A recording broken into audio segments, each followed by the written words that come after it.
Baik, pada kesempatan ini saya coba cerita pengalaman menjadi panelis untuk debat calon presiden kelima yang dilakukan kemarin itu tadi malam. Maaf, tanggal 4 Februari 2024 ya.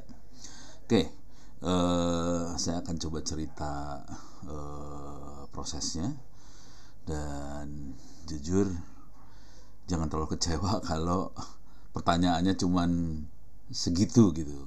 Padahal kita bikin pertanyaan banyak banget sih sebenarnya. Oke, debat capresnya mungkin nggak usah saya ceritain. Ini topiknya dulu tadi malam.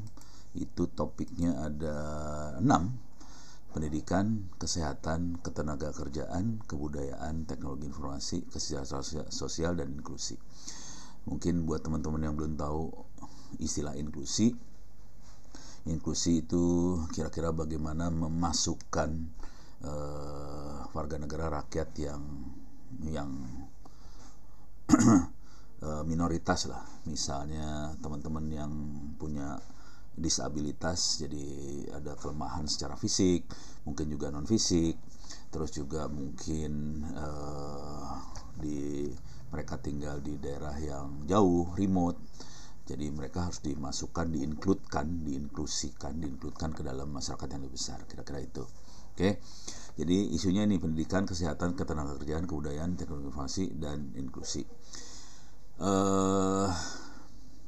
Kayaknya yang saya lihat dari KPU, mereka mengambil 2 orang untuk masing-masing topik minimal. Jadi ada pendidikan 2 orang, kesehatan 2 orang, ketenagakerjaan 2 orang, kebudayaan segala macam. Tapi pada dasarnya orang-orang ini kan bisa cross. Kayak saya, kayaknya KPU memilih saya karena saya punya kemampuan di teknologi informasi. Tapi saya juga kan dosen, saya juga pendidik. Dan saya banyak berinteraksi dengan teman-teman di lapangan, di startup, di ini akhirnya saya juga bisa di ketenagakerjaan sebenarnya. Jadi kira-kira kayak gitu. Oke, jadi walaupun KPU 2222, tapi sebetulnya kita bisa satu sama lain. Nah, dalam prosesnya sebetulnya pertanyaan itu akhirnya jadi kayak karya bersama sih sebenarnya. Karena diantara kita langsung berantem tuh kira-kira. Cuman saya termasuk orang yang nggak terlalu ikut berantem sih. Agak males berantem sebenarnya. Oke, kira-kira ini topik-topiknya. Sekarang saya kasih lihat prosesnya. Supaya gampang kita akan pakai miro.com. Saya masuk ke ini. Nah, proses pertama kalinya adalah mereka kasih undangan sih sebenarnya. Diskusi undangan lah kira-kira gitu. Undangan ini terjadinya kapan ya? Mungkin sekitar 5 atau 6 hari sebelum tanggal 4. Enggak. Saya 3, 4. Iya, 5 harian lah. Kira-kira 5 hari sebelum hari H-nya. Kira-kira ya, lupa saya. Setelah tanda tangan dan kita menyatakan oke, bersedialah, kira-kira kayak gitu. Sebetulnya kita semua mulai nulis soal. Oke, nulis soal. Bayangkan di ujungnya waktu kita bertanya ke calon presiden, itu soal kan diundi kalau diperhatikan ya. Jadi ada 6 topik dan masing-masing topik diambil 1 soal. Jadi sebetulnya di ujungnya sampai ke capresnya cuman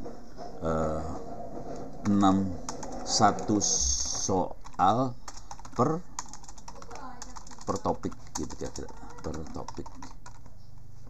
Jadi yang sampai ke capresnya hanya 1 soal per topik gitu.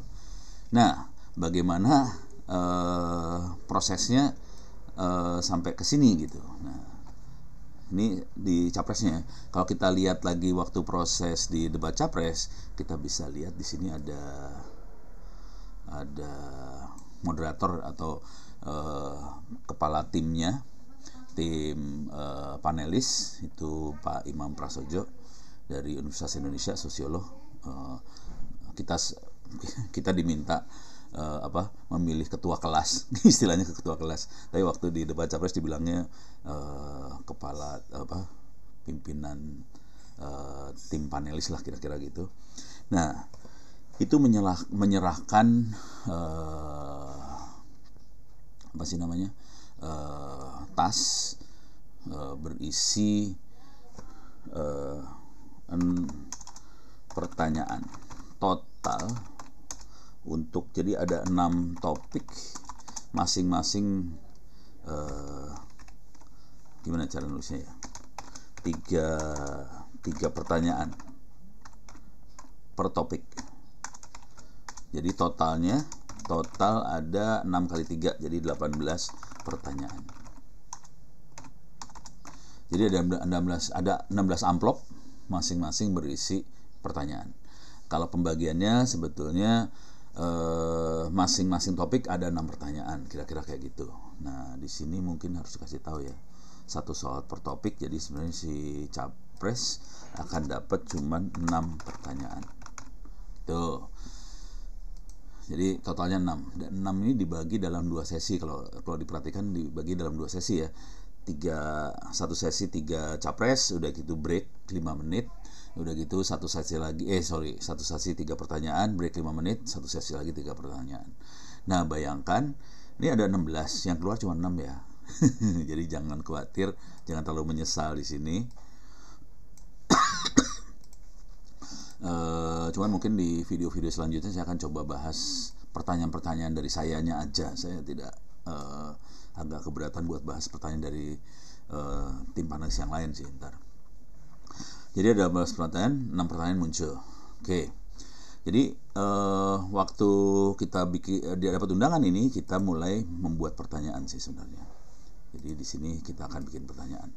Kita belum ngumpul nih, masih di rumah masing-masing, kita buat pertanyaan masing-masing. Itu otomatis sih, nggak ada perintahnya sih sebenarnya. Jadi tidak ada perintah bahwa kita harus bikin pertanyaan sebelum kita melakukan rapat, tapi ya langsung pertanyaan. Hampir semua dari tim panelis sebetulnya membuat pertanyaan di rumah masing-masing. Saya sendiri, OWP, saya bikin kalau nggak salah 9 pertanyaan. Gitu ya. Jadi kita punya 9 pertanyaan.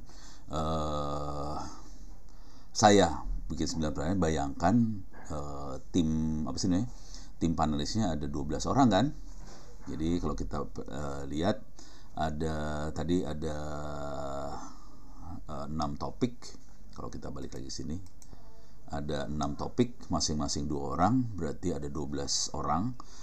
Ononya bikin 9. Bayangin dengan yang lain gitu. Jadi balik lagi ke sini ya. Jadi Ono aja bikin 9 pertanyaan, kemudian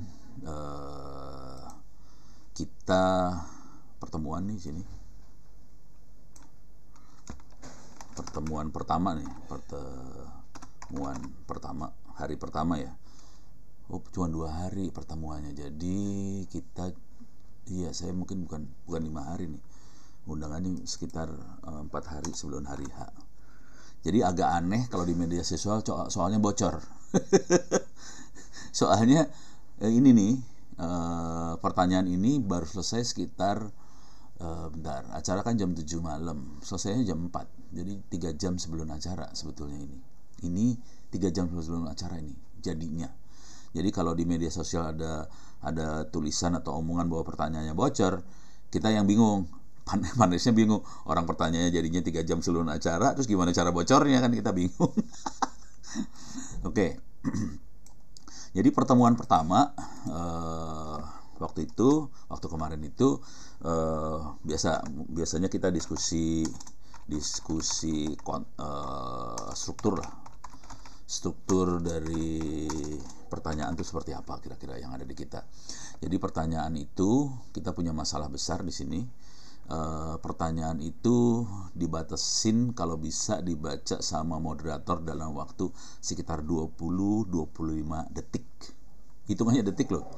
Jadi 20-25 detik. Konsekuensinya kita tidak bisa mengeluarkan banyak sekali informasi atau fakta, data dan sebagainya di pertanyaan. Tapi strukturnya kira-kira pertanyaan itu harus ada fakta atau itu ya, terus baru pertanyaan. Dan itu pendek. Struktur lagi yang kita diskusikan adalah kira-kira dalam satu isu atau topik Kan ada yang sifatnya apa? Manajemen taktis, ada yang sifatnya kayak filosofis lah, ada yang sifatnya masalah partisipasi akses dari masyarakat pada topik itu ya. Misalnya pendidikan, kan ada masalah akses ke pendidikan, misalnya bagaimana teman-teman yang difabel, yang punya kelemahan fisik bisa akses ke pengetahuan. Ada lagi masalah manajemen, masalah guru, masalah bangunan, ada masalah-masalah yang sifatnya lebih filosofis. Jadi kita berusaha supaya 3 pertanyaan per topik itu kebagi dalam 3 struktur tadi, gitu ya. Tapi nanti diambil cuma 1, jadi seru banget. Nah, kemudian kita kumpulkan pertanyaan. Ini terkumpul bangsa sekitar 50-an loh. Mungkin sekitar 50 lebih pertanyaan. Jadi banyak banget pertanyaan dikumpulin. Karena juga banyak orang kadang-kadang nitip dong Pak pertanyaan gitu. Kalau ada yang udah tahu ya, suka nitip pertanyaan gitu. Nah, kadang-kadang yang nitip-nitip itu strukturnya nggak ada faktanya, cuma pertanyaan doang, kan pusing kalau udah kayak gitu. Kita sebagai panelis harus nyari fakta-faktanya juga.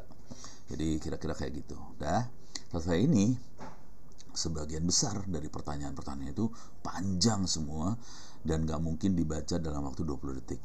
Konsekuensi. Jadi ini tadi ada 60 pertanyaan. Nah, biasanya sesudah itu, bukan biasanya, sudah itu kita mulai masuk ke proses yang kedua. Di sini prosesnya adalah membuat menjadi berapa tadi? 18 pertanyaan.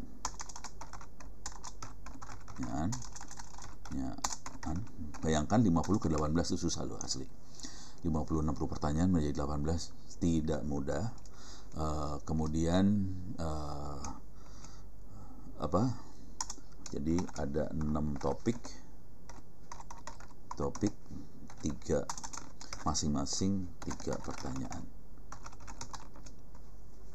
Jadi kira-kira gitu ya. Jadi kita dari 50, ini saya kasih garis dulu ya, undangan, terus langsung ke kita bikin PR. Saya bikin PR sih. Kemudian masuk ke diskusi, bagaimana buatnya, terus ngumpulin pertanyaannya. Udah gitu kita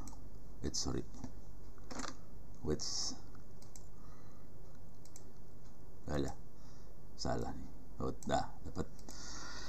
Nah, di sini pertanyaannya masih panjang-panjang, asli panjang-panjang. Jadi nggak bisa dibaca di depan sih sebenarnya. Jadi pertanyaannya masih panjang-panjang. Kemudian kita lanjut dari sini ke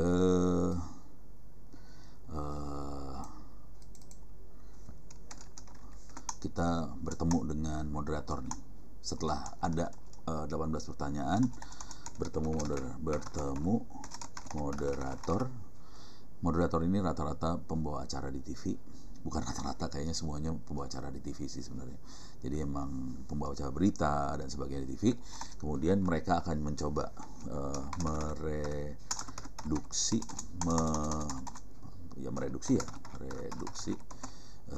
supaya bisa dibaca dalam waktu sekitar 20 sampai 25 detik per pertanyaan. Ini juga nggak gampang, karena jadi prosesnya gini, dari pertanyaan yang banyak menjadi 18 pertanyaan, berarti kita harus banyak ngorbanin banyak pertanyaan juga. Dari sini kemudian kita kurangin lagi kata-katanya supaya bisa dibaca dalam waktu 20-25 detik, kurang lagi isinya. Jadi kita berjuang banget supaya dengan jumlah kata yang terbatas, maknanya masih sama. Ini susah itu. Nah, kemudian selesai ini baru dimasukin dalam amplop disegel untuk diserahkan ke moderator lagi, ke KPU ngasih ke moderator. Ini dilakukan ini udah masuk TV nih ceritanya. Kemudian ditanyakan ke masing-masing pasangan paslon atau capresnya langsung. Oke, kalau kasus tadi malam capres ya. Nah, Yang jadi masalah besar lagi adalah, kalau saya lihat masalah besarnya ya, jadi jangan terlalu kecewa lah Anda. Ini kok nggak bisa saya klik nih? Oh, nih bisa. 6 pertanyaan dijawab dalam waktu 2 menit tuh rata-rata. Meter lagi, menit. Oke. Ini 2 menit per pertanyaan ya. Per pertanyaan. Jadi bayangkan ini adalah masalah negara. Udah pertanyaannya udah diperes jadi tinggal 20 detik, 25 detik. Kemudian dijawab dalam waktu 2 menit. Kan susah sih sebenarnya. Tapi di situ, nah yang seru dari ini semua adalah, ini saya coba geser-geser ya biar lebih enak lihatnya. Jadi undangan 4 hari, Ono bikin 9 pertanyaan, terus mulai diskusi, ada 50 pertanyaan, terus kita peres lagi jadi 18 pertanyaan, terus diperes lagi dengan moderator supaya bisa dibaca dalam waktu 20-25 detik per pertanyaan. Nah, kemudian dijawab dalam waktu 2 menit gitu ya. Selesai. Ini yang tampil di TV. Di belakang layar, di antara para panelis sebenarnya kita kan ngobrol lah, di antara panelis ngobrol. Jadi sebetulnya nah ini udah nggak masuk TV sih, nggak masuk ke layar TV nih sebenarnya. Oke, panelis menilai sih sebenarnya, menilai jawaban dari capres tersebut. Oke, kira-kira capres yang baik, ini kriteria capres yang baik ya, kira-kira mereka biasanya menguasai lapangan. Jadi dalam 2 menit langsung dia bisa bereaksi dengan kondisi lapangan dan bisa mengeluarkan taktik, langkah taktis lah, langkah taktis yang benar untuk bisa menjawab pertanyaan tadi. Oke, jadi ini kalau ini udah di luar proses tadi ya. Jadi si panelis sebetulnya melakukan, kita sambil waktu itu ya, waktu debat itu kita ngobrol sebelahan itu ngobrol. Oke, ini bagus nih jawabannya gitu, kira-kira kayak gitu ya. Wah, ternyata capresnya mengerti, kira-kira kayak gitu. Tapi intinya kita itu, kalau capresnya hanya ngomong isu, kita isunya ini, biasanya itu dia masih nggak tahu lapangan lah. Kalau yang tahu lapangan dia akan ngasih contoh sih. Pengalaman saya kayak gini. Nah, itu yang menarik tuh. Jadi kalau buat kita panelis, kita akan lebih menghargai mereka yang memberikan pengalaman lapangannya. Kalau cuman bereaksi dari sisi isu bahwa topik ini isunya ini kita harus menyelesaikan kira-kira kayak gini, tapi nggak ada contoh lapangannya. Nah, itu biasanya nilainya agak lebih di bawah. Tapi kalau yang punya contoh lapangan, kita suka. Dan kalau mau jujur, ini 2 menit nggak gampang buat ngomong seperti itu. Makanya kita nggak terlalu ini nggak bagus gitu, enggak sih, karena kita tahu waktunya cuma 2 menit. Terus satu lagi adalah jadi tadi isu segala macam. Satu lagi adalah masalah apa ya tadi? Ini lagi hilang dari kepala nih. Ini saya baru pulang soalnya tadi malam.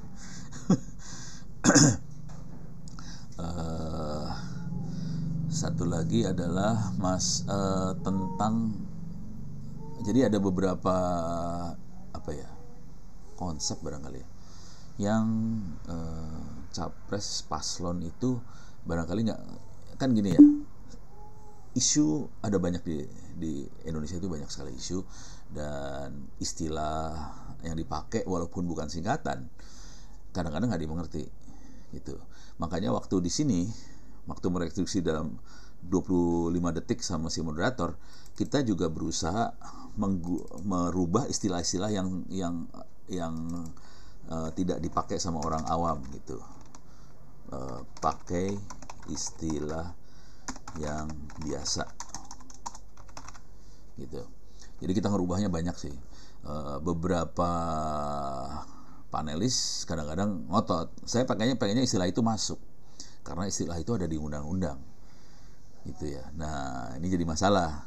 Yang ada di undang-undang kadang-kadang tidak dimengerti sama orang normal, rakyat biasa. Misalnya pedagang di warteg segala macam, ada istilah-istilah yang dia nggak tahu kan, dan ternyata bener ada satu dua istilah yang paslonnya nggak tahu sih sebenarnya, capresnya nggak tahu. Tapi ya udah, jadi kondisinya kayak gitu ya. Jadi kira-kira ini gambarannya, mudah-mudahan bisa memberikan gambaran pada kita semua bagaimana proses ini terjadi. Tapi mudah-mudahan dari beberapa pertanyaan yang dimunculkan, kalau saya jujur waktu saya bikin pertanyaan, yang ada di kepala saya sederhana aja. Saya pengen, bukan pertanyaan buat paslon sih sebenarnya. Kalau di kepala saya adalah, saya pengen pertanyaan ini memberikan gambaran pada rakyat Indonesia masalah apa yang sebenarnya terjadi di Republik ini. Saya tidak terlalu berharap paslon bisa menjawab dalam waktu 2 menit, jujur. Tapi paling nggak rakyat jadi tahu, oh kita punya masalah besar seperti ini loh. Kita harus menyelesaikan masalah ini, gitu. Dan kalau udah tahu masalah itu, mudah-mudahan kita jadi sadar semua dan kita bisa bekerja sama untuk menyelesaikan masalah itu. Saling bantu-bantu, gotong royong, mendukung presiden yang akan datang. Kira-kira kayak gitu sih. Oke, mudah-mudahan ini bisa menjawab, memberikan gambaran pada kita semua bagaimana proses yang terjadi dan mudah-mudahan bisa bermanfaat bagi Republik ini. Terima kasih. Assalamualaikum warahmatullahi wabarakatuh.